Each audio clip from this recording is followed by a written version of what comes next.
Uzun ағаштан еңбек шаралғай жаяу жүріп бара жаттым.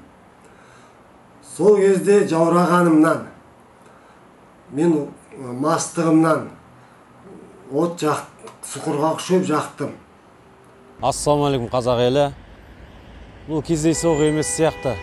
Өте барлық облыстарда, барлық өңірлерде бірден бір уақытта өрттің болуы бұл кездейсоқ емес сияқты.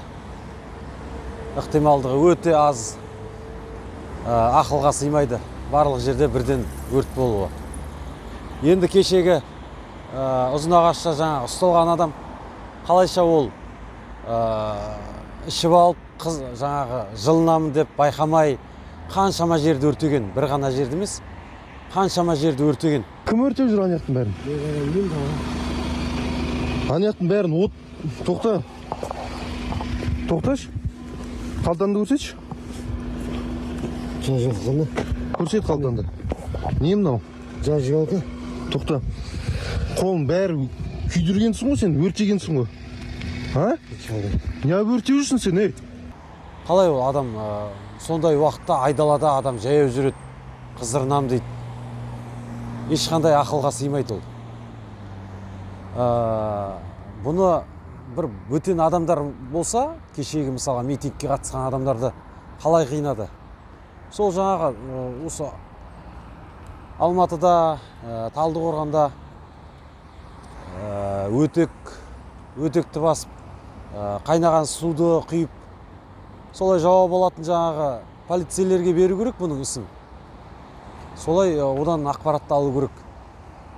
Оған кім тапсырыс берген, түпкі тапсырыс бергенді тауып, мемлекеттік сатқындық бойынша жазалау керек, жазаға тарту керек. Кім жасаған болса да оның түпкі ұйымдастырушысын, тапсырыс берушіні табу керек, анықтау керек.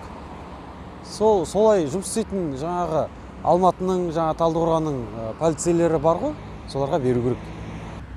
Мен бір сондай қаншер, жауыз, ондай пиғылда емес.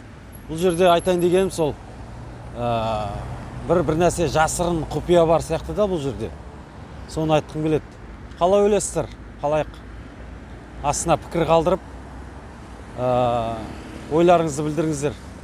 Қызылордадан Фархат. Рахмет.